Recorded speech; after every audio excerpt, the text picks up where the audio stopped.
Hello guys! Hello Gemini! Welcome dito sa ating channel, Gemini. Alamin natin kung anong messages, vibration, gabay energy para sa inyong lahat. Last week ng January, first week ng February 2024 para sa lahat ng Gemini friends natin. Ano ba ang messages? Wow! Mending bridges. Okay. I heal rifts. I am mender. Okay. Kumuha pa tayo. Okay, so nakikita ko sure dito, Gemini. Comment down below if you're resonated. Siguro, may mga kapamilya kayo, kaibigan, kakilala, yun, relatives, friends, or acquaintances na nag-aaway sila or posibleng hindi magkasundo, maraming mga differences na hindi nila matanggap sa bawat isa. Ang linggong ito ay parang napaka-significant, napaka-importante na to, Gemini. Kasi unang-una, kailangan mong bumangon or kailangan mong panindigan or stand up, 'di ba? Stand up. Ano bang tawag dito sa Tagalog na ito? Kailangan mong magpakatatag na maging mender, 'di ba? Parang pumagitna ka, parang ganoon. So, sinasabi ng Baraser dito na if ever man may mga situation sa paligid natin na hindi na maganda, wala nang peace and harmony, parang ang gulo, pwedeng ikaw or pwedeng isang Virgo to kasi lumabas din to sa Virgo, ang pwedeng maging rason, maging daan para sa pag-aayos. If ever may mga pag-aaway, disappointments, disagreements, or kung anumang klase ng competition or kung anuman siya, sinasabi ng barahan na rise above situation. So, parang kailangan mong bumangon dyan, kailangan mong maging daan para mag-ayos-ayos ang lahat, and i-let go mo na lahat ng mga negativity, heartaches, pain, o mga resentment na yan, i-surrender na natin sa flow of life, diba? Go with the flow lang tayo, parang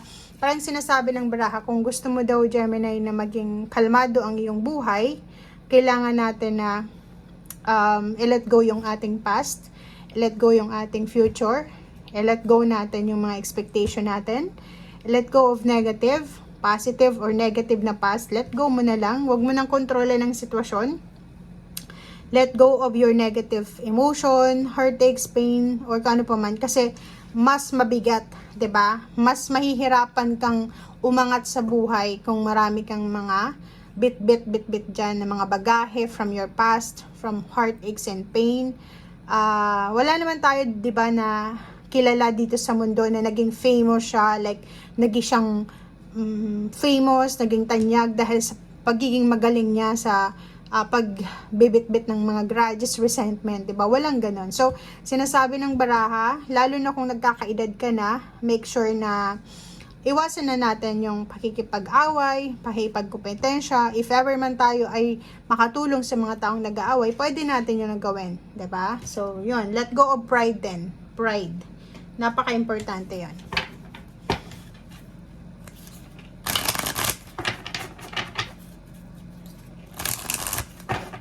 Kumuha tayo dito, Gemini, ng isa. Okay, 1. So, yun. Pwede din relationship dito. If ever man may karelasyon ka, na hindi kayo masyadong magkaayos-ayos ang karelasyon mo, iba yung mga perception nyo sa buhay, iba yung paniniwala, yung differences nyo hindi nyo masyadong maintindihan, na siya yung nagiging dahilan kung bakit kayo nag-aaway-away. Sinasabi ng barahan na ayusin mo yan, okay? Binibigyan ka ng pagkakataon ng universe na maayos ang relationship mo, relationship, intimate, or commitment sa trabaho, negosyo, kano pa man, okay? And family.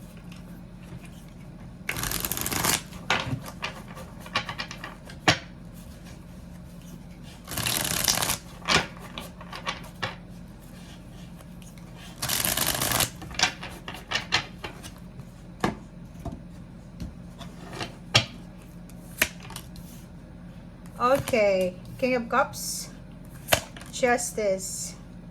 Okay guys, so parang ang baraha mo is similar siya, pareho siya ng Virgo. Pero dito sa baraha mo, sinasabi ng baraha na kailangan na nating i-let go ang mga bagay-bagay na hindi na natin kailangan sa buhay. Kasi kung makikita mo yung baraha mo dito, ang tatlong barahang ito guys is nagsasabi sa inyo na yung mga bagahe, mga extra baggages na pinapasan nyo everyday, 'di ba? Na hindi nyo naman kailangan sa buhay, siya yung nakakapigil sa'yo para maabot mo yung pangarap mo. Para makabangon ka, para pumunta ka doon, bumulusok yung tagumpay mo, 'di ba? So, parang yun yung ang nagiging hadlang. So, this week, sinasabi ng barahan na if ever man may mga bagahe ka, let go, let God, let it flow. 'Di ba? Ayun siya sabi dito go with the flow. And hayaan mo ang universe na gumawa ng paraan. Kasi ito good karma to 'di ba?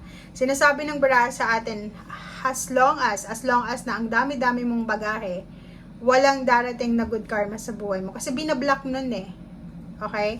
May mga ganun parang sinasabi ng baraha na mayroon sa inyo na okay, sinasabi ko okay, pinapatawad ko na siya, or okay lang, nasaktan ako, pero pag naiisip mo, nagiging bitter ka. So, dito sa barahan to, sinasabi ng barahan na kailangan nating timbangin ang sitwasyon. Isipin mo na yung heartaches and pain, yung grudges and resentment, isa sa yan sa cause ng stress, and cause din yan ng mental health issue, emotional health issue, and at the same time, spiritual, 'di ba? Pag marami kang mga sama ng loob, yung spiritual mong yung kaluluwa natin is parang bumabagal din yung progress niya, or humihina siya yung vibration. Okay? So King of Cups, kalma lang. Kalmahin mo ang sarili mo, kalmahin mo yung sitwasyon. O tingnan mo, may Death card dito. Oras na para tapusin lahat ng mga away, lahat ng mga sigalot sa buhay, pamilya, or kung ano pa man, kahit sa sarili mo. Kasi may mga inner quarrels ka din, inner battles ka sa buhay mo na hindi mo maintindihan bakit ba ganito yung emosyon mo, bakit ganito yung ugali mo, bakit ba bago-bago ka ng isip. Make sure na tapusin mo na daw yan. And after mo daw matapos yan, ang kapalit daw niyan is good karma, happiness, partnership. Syempre, babalik yung dating relationship, babalik yung saya mo, yung sigla mo, babalik yung pagiging positive mo, babalik yung yun, makakabangon ka galing sa kung ano man tong mga problema, and parang papasok ka sa bagong mundo ng buhay mo, 'di ba? So, parang may tinik na nabunot sa dibdib mo. Okay?